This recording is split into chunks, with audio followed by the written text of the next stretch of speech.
అయితే ఈ కీర్తన ఆయన ఎవరికి చెప్తున్నాడంటే సొలొమోను గారికి తెలియజేస్తూ వ్రాస్తున్న కీర్తన. నమ్మదగిన దేవుడు ఆయన నమ్మదగిన దేవుడిగా ఎందుకు మనం ధ్యానించవలసి వచ్చింది అని అంటే 1వ వచనాన్ని ఒకసారి చదువుదాం. చెడ్డవారిని చూచి వ్యసనపడద్దు, మత్సరపడద్దు. 3వ వచనం నుంచి చూస్తే వారిని వ్యసన పడకుండా మత్సర పడకుండా ఏం చెయ్యాలి? మనం యెహోవా యందు నమ్మకం ఉంచాలి, యెహోవాను బట్టి సంతోషించాలి, నీ మార్గమును యెహోవాకు అప్పగించాలి. అప్పగించినప్పుడు 9వ వచనం మనదే, యెహోవా కొరకు కనిపెట్టుకొని వారు దేశమును స్వతంత్రించుకుంటారు. ఎప్పుడైతే దేవుణ్ణి నమ్ముకుంటామో, ఆ దేవుణ్ణి బట్టి అతిశయిస్తామో, ఆ దేవుణ్ణి బట్టి సంతోషిస్తామో, ఆ దేవుణ్ణి బట్టి ఒకంత గర్విస్తామో, మా దేవుడే మమ్మల్ని ఆశీర్వదిస్తాడు అని ఆ దేవుణ్ణి బట్టి ధైర్యంగా ఉంటామో, యెహోవా కొరకు కనిపెట్టుకుని వారు భూమిని స్వతంత్రించుకుంటారు. తర్వాత రెండవది దేవుడు మన మానసిక స్థితి లేకపోతే మన పరిస్థితి మన దేవునికి తెలుసు. ఏముంటుందంటే అక్కడ 10వ వచనం దగ్గర నుంచి, ఇక కొంతకాలమునకు భక్తిహీనులు వారి స్థలమును జాగ్రత్తగా పరిశీలించిన వారు మనకు కనపడరు. 12వ వచనం, భక్తిహీనులు నీతిమంతుల మీద దురాలోచనలు వారిని చూచి పండ్లు కొరుకుతారట. ఎవరు? భక్తిహీనులు. భక్తిహీనత అంటే ఏంటి? భక్తిహీనత అంటే ఏంటి? భక్తి లేకపోవటం. ఇప్పుడు మన క్రైస్తవ భాషలో మాట్లాడితే భక్తిహీనత అంటే ఏంటి? కనీసం రోజుకు 1 గంటన్నా వాక్యం చదవకపోతే నీకు భక్తిహీనత అని అర్థం. కనీసం 1 గంటన్నా దేవుడి దగ్గర నువ్వు ప్రార్థనలో గడపకపోతే నీకు భక్తిహీనత అని అర్థం. కనీసం 1 గంటన్నా నువ్వు దేవుణ్ణి మనసారా స్తుతించుకోలేకపోతున్నావు అని అంటే నీకు భక్తిహీనత అని అర్థం. రక్తహీనత వచ్చింది అనుకోండి, ఆయన 1 గంట నిలబడగలడా? రక్తహీనత వచ్చిన వ్యక్తి నిలబడలేడు. రక్తహీనత వచ్చిన వ్యక్తి 1 కిలోమీటర్ నడవగలడా? నడవలేడు. రక్తహీనత వచ్చిన వ్యక్తి పోని శుభ్రంగా భోజనం చేయగలడా? సహించదు. భక్తిహీనత కూడా అలాగే. మనం రోజుకు 1 గంట దేవుని వాక్యాన్ని చదవలేకపోతున్నాం. ధ్యానించమని నేను చెప్పట్లా, చదవలేకపోతున్నాము అని అంటే, సంఖ్యాకాండం ఉంది 10వ అధ్యాయం దాకా ఏం ధ్యానిస్తాం మనం? వాళ్ళ కొడుకు వీళ్ళకి, వీళ్ళ కొడుకు వాళ్ళకి ఇలా పుట్టారనే ఉంటది అక్కడ. ఇక ఆ తర్వాత నుంచి సంఖ్యాకాండాన్ని మించిన మంచి గ్రంథం, చాలా మంచి గ్రంథం అది.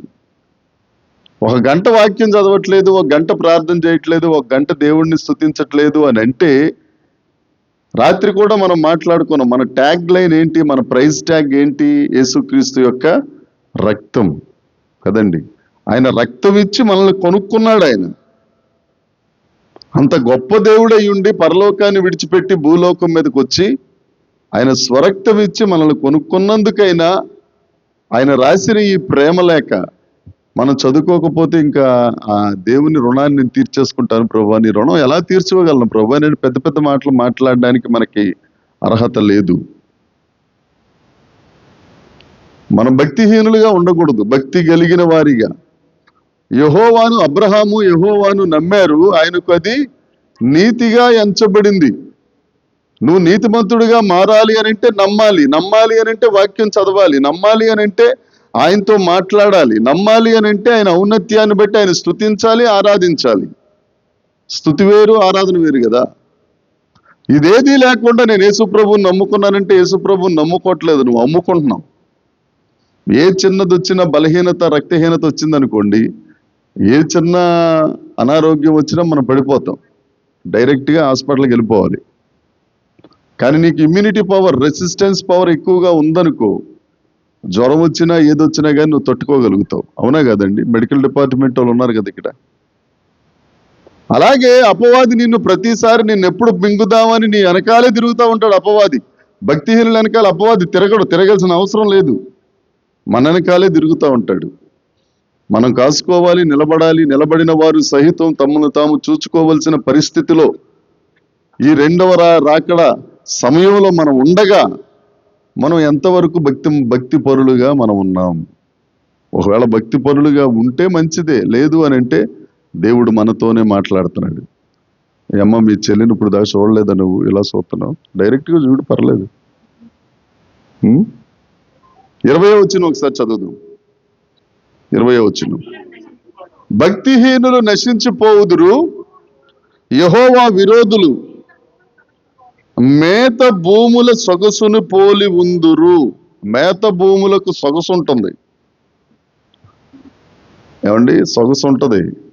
కానీ మధ్యాహ్నం అయ్యేసరికి ఏమవుతుంది? ఆ సొగసు వాడిపోదురు. వాడిపోయే సొగసు మనకెందుకండి? 23వ కీర్తన ఆఖరి వచనం ధ్యానించుకుంటూ, రాత్రి ధ్యానించుకుంటూ ఏమన్నావు? నేను చిరకాలము యెహోవా మందిరంలో నివాసం చేస్తాను. చిరకాలం అని అంటే లైఫ్ లాంగ్. ఈ లైఫ్ అయిపోయిన తర్వాత అసలు లైఫ్ ఉంది మనకి. క్రైస్తవులకు ఈ లైఫ్ అంతం కాదు, ఇంకొక జీవితం ఉంది, ప్రతి ఒక్కరికి ఉంది. కాకపోతే మన పరలోకంలో శాశ్వత కాలం ఆయనతో ఉంటాం. ఆ గడ్డిని పోలిన సొగసు కాదు మంది. ఆమేన్. తర్వాత 21వ వచనం. భక్తిహీనులు అప్పు చేసి తీర్చకయుందురు, నీతిమంతులు దాక్షిణ్యము కలిగి. భక్తిహీనులకున్న మాట్లాడేసుకోండి.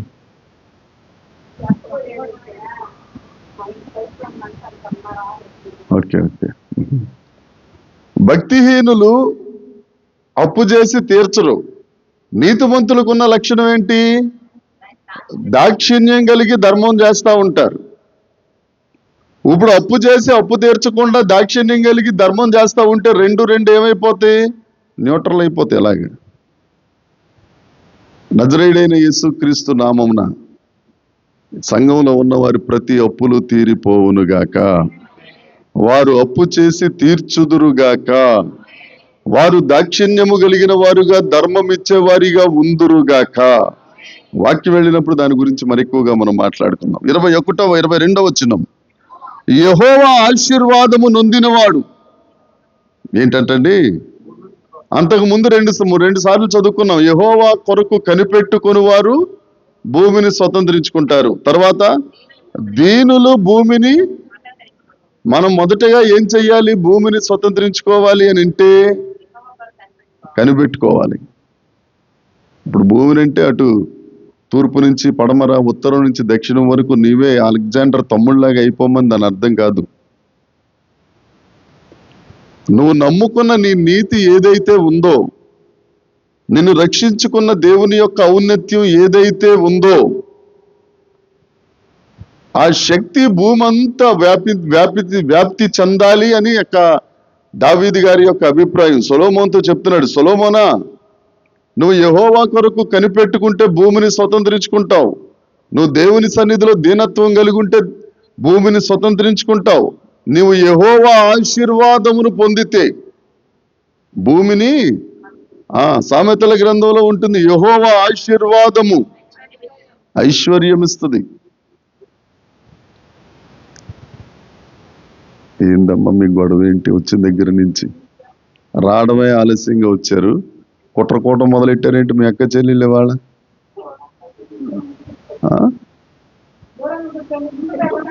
దా కోటక్క ముందు వచ్చే, నీ ప్లేస్కి వచ్చేదా, నువ్వు పవిత్ర వచ్చేయండి దా.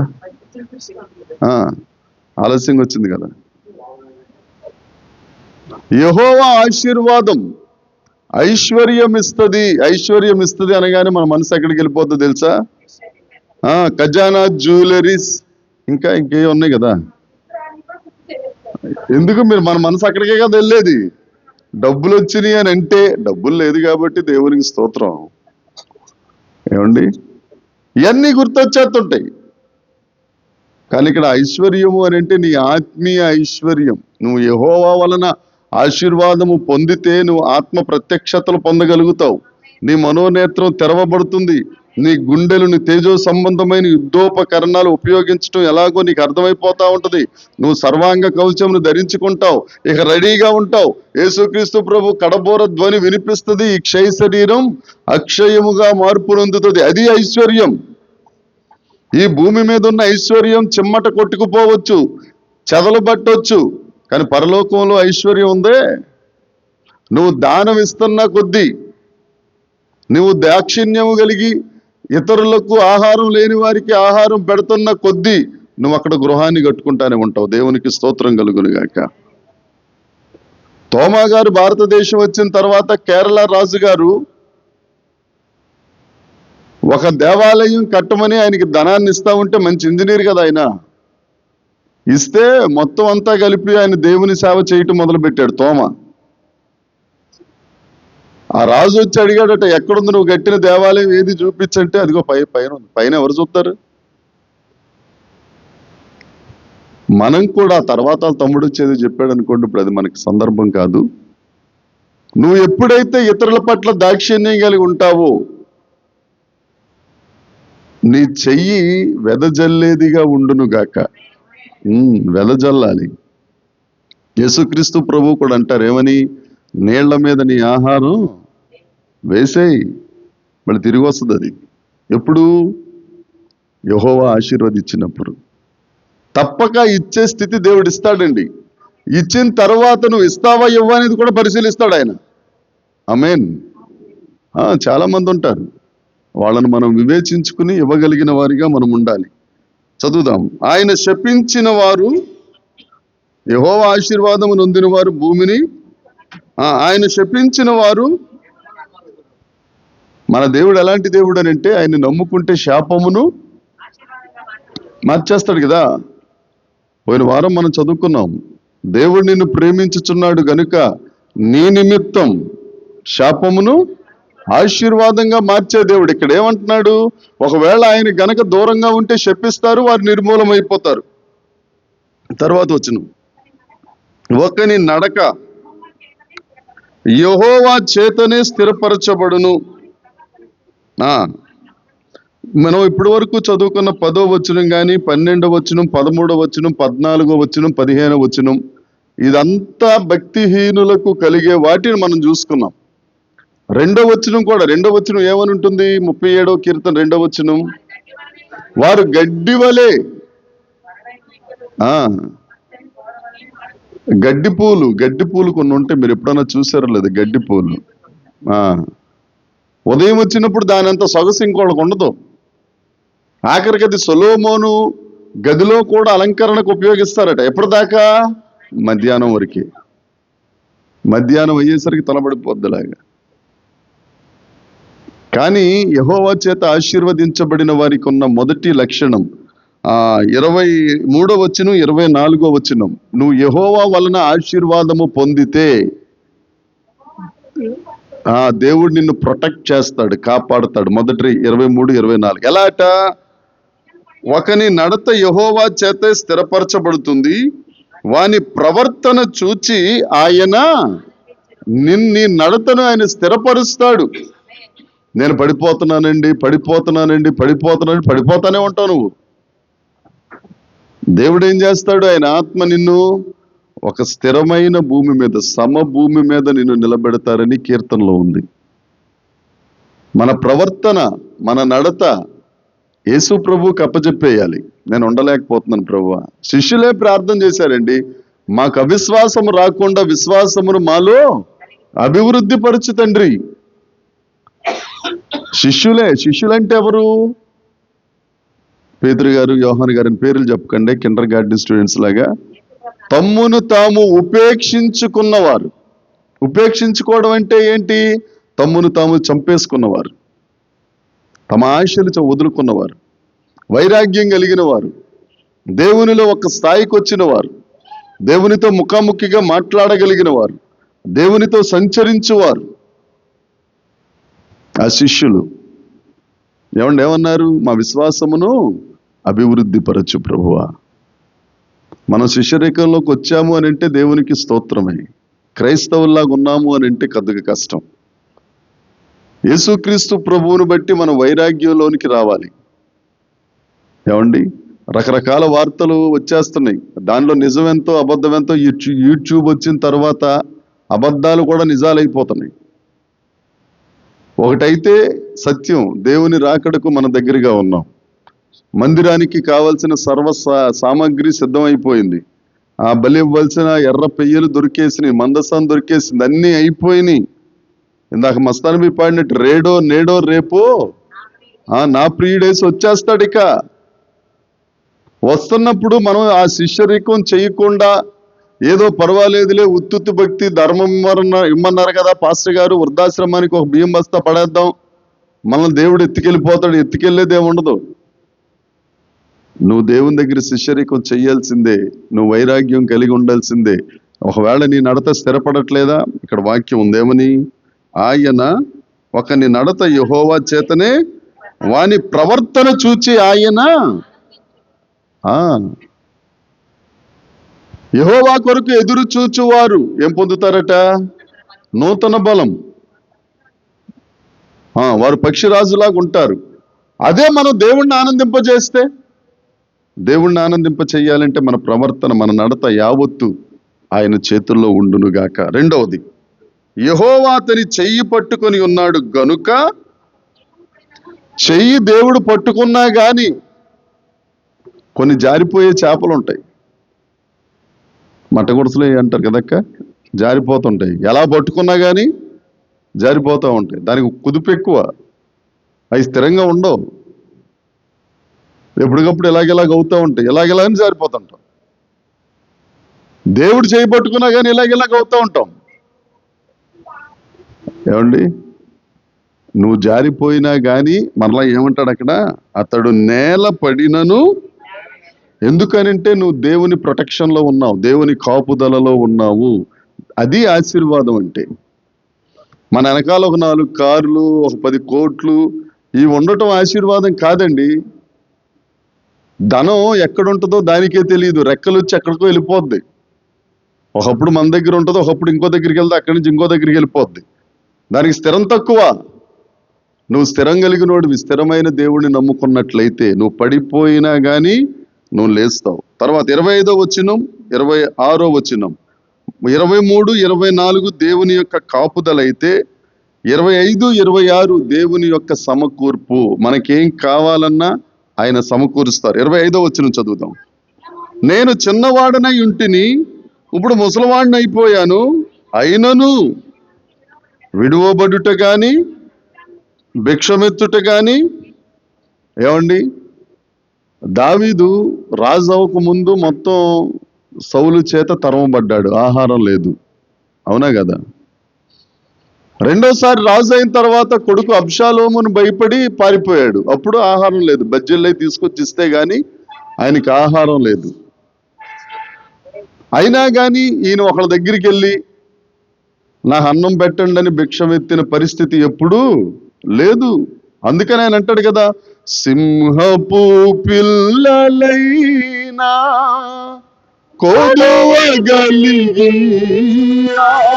ఆకలిగొనినా, సింహపు పిల్లలైనా కొదవగలిగి ఆకలిగొనినా, నా పిల్లలు ఆకలితో అలమటింతురా, నీవున్నంత వరకు నీ పిల్లలు ఆకలితో అలమటింతురా, నీవున్నంత వరకు. దేవునికి స్తోత్రం. ఆయన పిల్లలు ఆకలితో అలమటించే పరిస్థితే రాజు. ఎందుకంటే ఆయన ఉన్నంత వరకు. ఆయన ఎంతకాలం ఉంటాడు? ఆయన శాశ్వతుడైన దేవుడు. ఆమేన్. శ్రమలు వచ్చినాయి, కష్టాలు వచ్చినాయి, అన్నం లేని పరిస్థితి వచ్చింది దావీదు గారికి. వెళ్ళి భిక్ష ఎత్తలేదు ఆయన, ఆయన దగ్గరికే కావలసిన దేవుడు సమకూర్చారు. దేవునికి స్తోత్రం కలుగును గాక. నువ్వు యెహోవా వలన ఆశీర్వాదం పొందితే నీ నడత స్థిరంగా ఉంటుంది. నువ్వు పడిపోయినా కానీ లేస్తావు, నీకు ఏమీ లేకపోయినా కానీ. 2-3 సార్లు చెప్పానండి, మరి ఇది 3వసారి అనుకుంటాను, లేకపోతే 4వసారి. ఓ పాస్టర్ గారు సేవ చేసి వచ్చి ఇంటి దగ్గరికి వచ్చిన తర్వాత అన్నం వండుకోవడానికి బియ్యం లేవు, ఒక్క కోడిగుడ్డు మాత్రమే ఉంది విశాఖపట్నం దేశపాత్రుని పాలెంలో. పాస్టర్ గారు ఒక కోడిగుడ్డు మాత్రం ఉంది, కాస్తంత నూనె ఉంది, కారం ఉంది, ఇవన్నీ ఉన్నాయి, ఉప్పు లేదు. ఉప్పు లేకుండా ఆమ్లెట్ ఏం తింటాం? ఏమండి, ఉప్పు. ప్రార్థన చేసుకుంటున్నాడు, ప్రభువా నీ సేవకి వెళ్ళొచ్చానయ్యా, నీ చిత్తమయ్యా, ఆకలేస్తుంది తండ్రి, చాలా ఆకలేస్తుంది వేసవకాలం అందులో. సరే ప్రభువా మంచినీళ్ళు తాగేసి పడుకుంటానని చెప్పి మంచినీళ్ళు తాగడానికి కొండ దగ్గరికి వెళ్తే లోపల తలుపు కొడుతుందంట ఒక ముసలమ్మ. మన మరియమ్మ లాంటి ముసలమ్మ వచ్చింది అక్కడికి. ఏమ్మా ఈ టైంలో వచ్చావు అని అంటే, దశమ భాగం విద్దాన్ని వచ్చాను పాస్టర్ గారు అందంట. ఏంటిది? దశమ భాగం. దశమ భాగం అంటే మనం ఏమిస్తాం ఏమండి? లేదంటే వంకాయల్లో, కూరగాయల్లో, ఆటిల్లో వీటిల్లో భాగం ఇస్తాం. ఆ ముసలమ్మ ఏం తెచ్చిందో తెలుసా? ఉప్పు. ఉప్పు దశమ భాగం తీసుకొచ్చింది. ఏంటమ్మా ఉప్పు తెచ్చావు అంటే, ఆవకాయ పట్టుకుంటున్నాంలే పాస్టర్ గారు, ఆవకాయ పట్టుకుంటే మామిడికాయలు, కారము, ఆవు పిండి ఏదో తేవాలి, ఉప్పు తీసుకొచ్చింది ఈవిడ. ఎందుకని?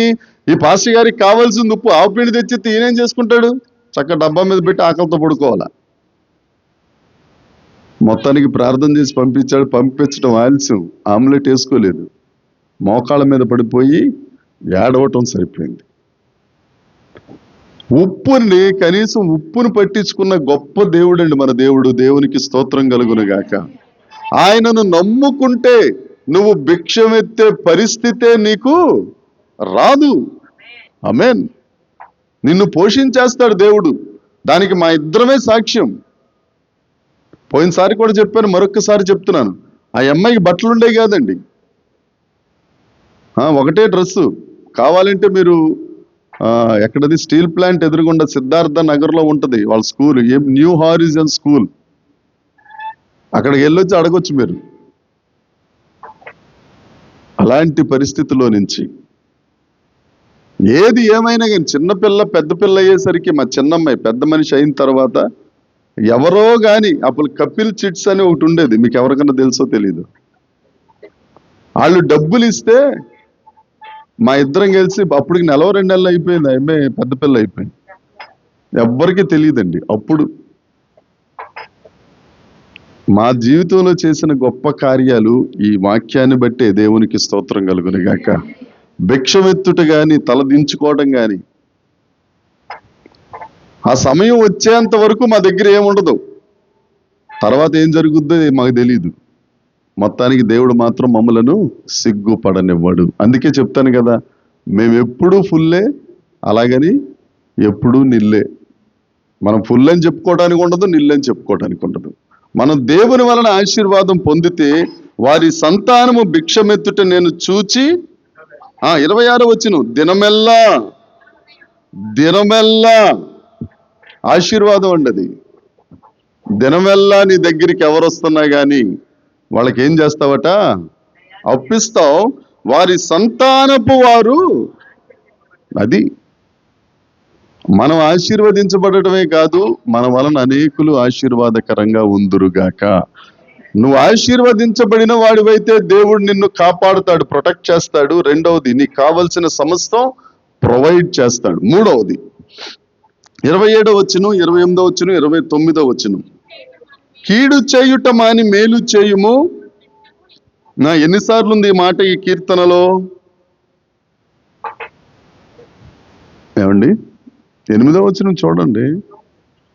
8, కోపము మానుము, విడిచిపెట్టుము, వ్యసన పడకుము, ఇది కీడుకే కారణం, కీడు చేయువారు నిర్మూలం. కీడు చేయుట మాని మేలు. యేసుక్రీస్తు ప్రభు కొండ మీద ప్రసంగం చేస్తూ ఆయన అంటారు, మీరు సర్వోన్నతుని కుమారులుగా ఉండాలి అని అంటే, సర్వోన్నతుడు అంటే ఎవరు? దేవుడు. ఆ దేవునికి కుమారులుగా మీరు ఉండాలి అని అంటే, మీ శత్రువులను మీరు ప్రేమించాలి. మీరు కీడు చేయకుండా మేలు చెయ్యాలి. ఎవరైతే మీకు కీడు చేస్తా ఉంటారో వారికి మేలు చేస్తానే ఉండాలి. పదే పదే నా సాక్ష్యం చెప్తున్నానని మీరేమి అనుకోవద్దు. నేను నా భార్యకి ఎంత కీడు చేశానో ఆవిడ మేలు చేసింది కాబట్టి ఈ దినాన్ని తెల్ల చొక్కా వేసుకున్నాను ఇక్కడ. హల్లెలూయా. బహిరంగంగా చెప్తానండి, యేసుక్రీస్తు ప్రభు వలననే నాకు రక్షణ. రెండవది, ఆవిడ గనక సహించకపోతే నాకు రక్షణ వచ్చేది కాదు, అసలు నేను రక్షించబడేవాడిని కాదు. మీరు ఒక ధైర్యం తెచ్చుకోండి. నాలాంటోడినే దేవుడు పట్టుకున్నాడంటే మీకున్న భర్తలు నాకంటే చాలా చాలా చాలా చాలా మంచోళ్ళు. వాళ్ళ తప్పకుండా దేవుడు తన మార్గంలోనికి తీసుకొస్తాడు. దేవునికి స్తోత్రం కలుగును గాక. కానీ మీరు చేయవలసిన పని ఏంటో తెలుసా? ఆవిడ ఏం చేసిందో అది అడగండి. ఆవిడ దగ్గరికి వెళ్ళి ఏం చేసావమ్మా అని. ఏం చేస్తే మీ ఆయన పాస్టర్ అయ్యాడు అని అడగండి. అప్పుడు ఆవిడ చెప్పుద్ది. ఆ పని చేయండి. ఏమండి? మొదట ప్రార్థన చేసింది. ఆవిడని అడగమని మీరెందుకు చెప్తున్నారు పాస్టర్ గారు అంటే మస్తాను మీలా చూస్తాను. జస్ట్ చిన్న పేపర్ లీక్ చేస్తున్నాను. ప్రార్థన చేసింది, విపరీతంగా దెబ్బలు తింది. విపరీతంగా. ఆవిడ తిన్నని దెబ్బలు మీరు ఎవరు తినలేరు. అంత అందంగా ఉన్న దాన్ని కొట్టేశారంటే మరి కొట్టేస్తాం. మరి కొట్టకపోతే ఎలాగవుతుంది? కొట్టే కాబట్టే కదా ఇప్పుడు సాక్ష్యం చెప్తున్నావు. ఏమ్మా కొట్టకపోతే ఎందుకు చెప్తావు? ఆ దెబ్బలే ఈ దినాన్ని తీసుకొచ్చి నన్ను ఇక్కడ నిలబెట్టేసింది. దేవునికి స్తోత్రం కలుగును గాక. ఒక దగ్గర పూజారిగా ఉన్న తీసుకొచ్చి పాస్టర్ చేయడం అంటే ఆషామాషి విషయం ఏంటండి? నాకు మామూలు కోపం కాదు, విపరీతమైన కోపం. ఎటుపోయిందో తెలియదు ఇప్పుడు ఆ కోపం. కోపము మానుము విడిచిపెట్టాలి. కీడు చేయుట మాని మేలు చెయ్యుము, అప్పుడు నీవు నిత్యము నిలుస్తావు. దేవుని ప్రేమ మొదటిది, దేవుడు నిన్ను సమకూరుస్తాడు. రెండవది, నిన్ను దేవుడు సిగ్గుపడనివ్వడు. మూడవది, దేవుడు నిన్ను ప్రేమిస్తున్నాడు. ఎప్పుడో తెలుసా? నువ్వు ఆశీర్వాదం పొందాలి అని అంటే ఒకటే కారణం, కీడు చేయటం మాని మేలు చెయ్యాలి. నీతో మాట్లాడిన వాళ్ళు తెలియని వాళ్ళకి మనం ఎంత మేలన్నా చేసేస్తాం.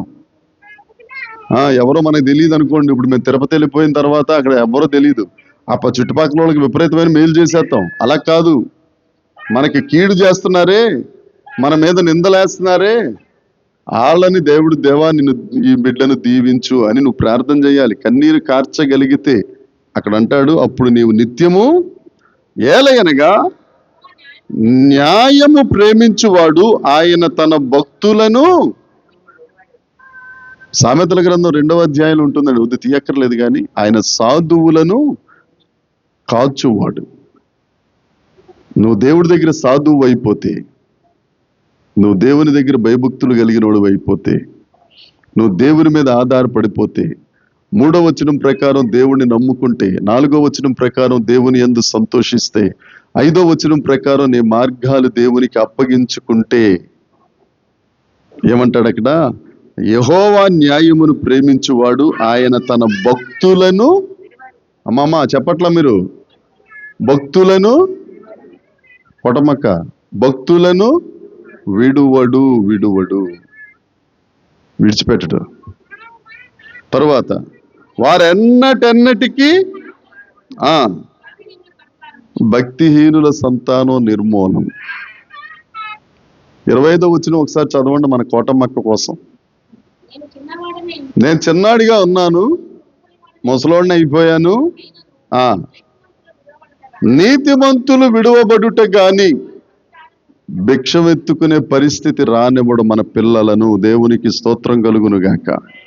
పిల్లలు రకరకాలుగా అవుతారండి, అవుతారు. అలాగని చెప్పేసి యవనస్తులు మీరు పరిగెట్టుకుని పాడైపోండ్రా అని చెప్పట్లా. యెషయా గ్రంథంలో ఏముంటుంది? యవ్వనులు తొట్టిల్తారు. మనం కూడా తొట్టిల్లోళ్ళం కదా. కాదమ్మా, యెషయా గ్రంథం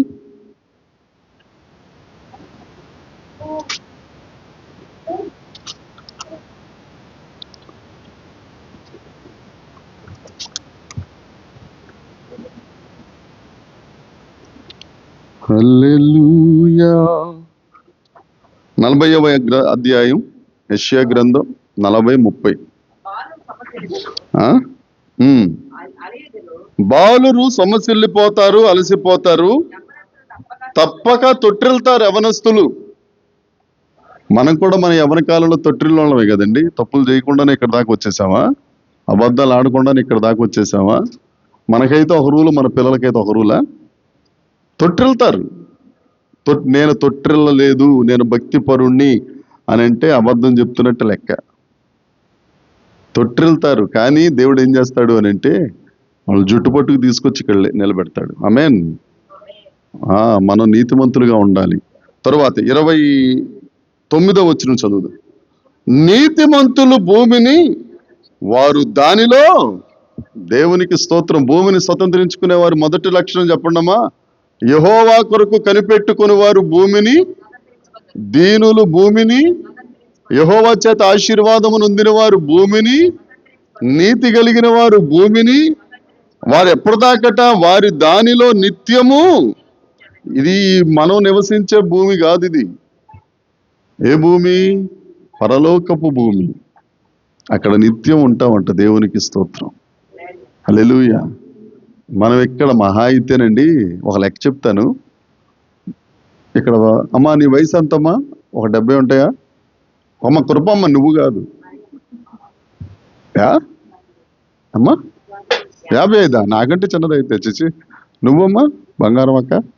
70. ఒక 70 వేసుకుందాం. 70 ఉండదా? పురుషోత్తం గారు మంది నా మీద 3 సంవత్సరాల మోడరేషన్. ఓకే, పోనీ ఇక్కడ 60 వాళ్ళు ఉన్నారు కాబట్టి 60 సంవత్సరాలు వేసుకుందాం. 60 సంవత్సరాలు అయితే నిద్ర ఎంత పోతాం మనం 60 సంవత్సరాల్లో? 30 సంవత్సరాలు. మీరు నిన్న పొద్దున కూడా నిద్రపోయారు. మీరు 30 సంవత్సరాలు నిద్ర అంటే 60 సంవత్సరాల్లో 30 తీసేస్తే ఏమా లెక్కల మేషలు చెప్పండి అమ్మా. 30లో స్నానాలకు వాటికి వీటికి తయారవడానికి, అద్దాలు పగలగొట్టడానికి వాటికి వీటికి ఒక 5 సంవత్సరాలు తీసేయండి. 25. ప్రయాణాలకు ఒక 5 సంవత్సరాలు తీసేయండి. ఏమా 20 సంవత్సరాలు మిగిలింది. ఏమ్మా తినటానికి వాటికి వీటికి ఒక 2 సంవత్సరాలు తీసేయండి. 60 సంవత్సరాలు 18. పోని 20 సంవత్సరాలు మనం ఇక్కడ బతికేది మనకు తెలిసి తెలివిలో ఉండి. ఈ 20 సంవత్సరాలకి ఎన్ని కష్టాలు చూడండి, ఎన్ని బాధలు, ఎన్ని ఇబ్బందులు. శరతకి కడుపులో మండిపోతుందని ఒక గొడవ, అల్లుడు వచ్చాడు దేవుడి దగ్గరికి తీసుకెళ్తాడని ఒక గొడవ, 1, 2 నెత్తి మీద ఎన్ని. ఆయనేమో జాగ్రత్తగా కాలు మీద కాలు వేసుకుని జాగ్రత్తగా సెల్ చూసుకుంటున్నాడు. అమ్మగారేమో నా పిల్లల పరిస్థితి ఏంటి? అందుకనే దేవుడు చెప్తాడు, మీ చింత యావత్తు ఆయన మీద వేసేయండి. అంతే, ఆయన మీద వేసేయండి. నువ్వు మహా అయితే 20 సంవత్సరాలు కష్టపడి కష్టపడి కష్టపడి బతికేసేసి చేసేది ఏముండదు, పట్టుకెళ్ళేది ఏమైనా ఉంటుందా? పోనీ ఒకవేళ మీరు వెళ్ళిపోతున్నప్పుడు డబ్బులు పువ్వుల్లో కలిపి డబ్బులు చిమ్ముతారు కదా, డబ్బులు ఇసురుతారు. తెలీదా మీకు ఎవరికి?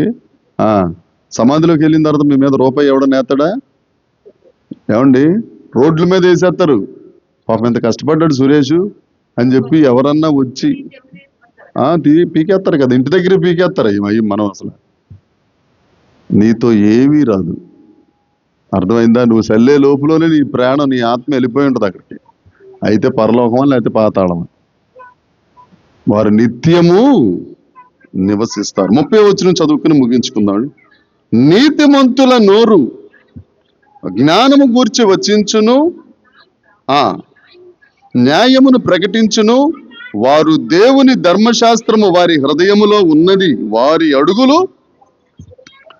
23వ వచనం, 24వ వచనం ప్రొటెక్షన్, కాపుదల. 25వ వచనం, 26వ వచనం సమకూర్పు. తర్వాత 27, 28, 29 దేవుని యొక్క ప్రేమ. ఇప్పుడు 30, 31 దేవుని యొక్క జ్ఞానం.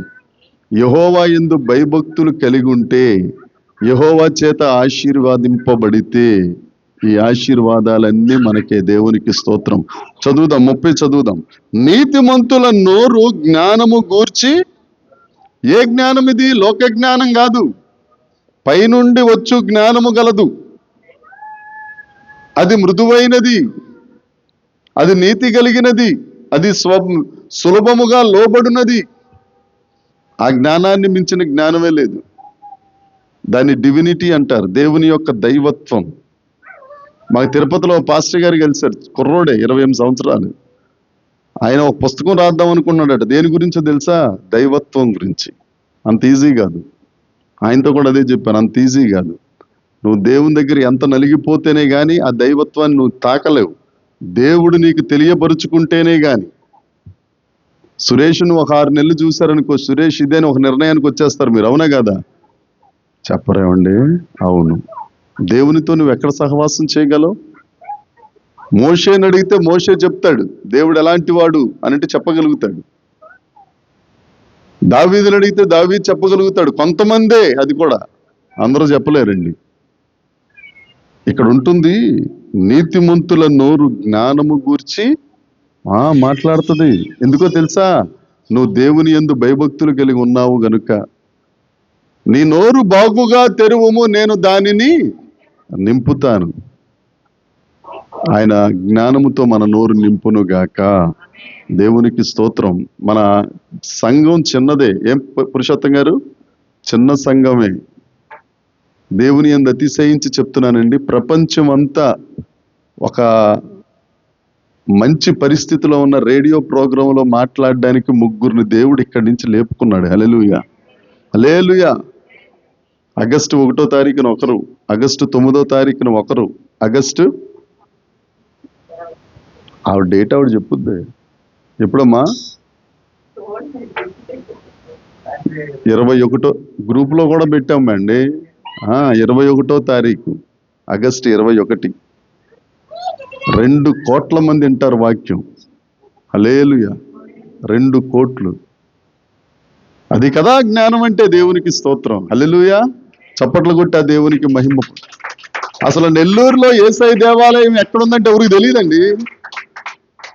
ప్రపంచానికి సువార్త చెప్పే అవకాశం దేవుడు మనకి ఇచ్చాడు. హల్లెలూయా, హల్లెలూయా. వారు దేవుని ధర్మశాస్త్రము వారి హృదయములో ఉన్నది చదవాలి. జారు. నీ అడుగులు పద్దాక జారిపోతున్నాయి అని అంటే అర్థం ఏంటి? లేదు.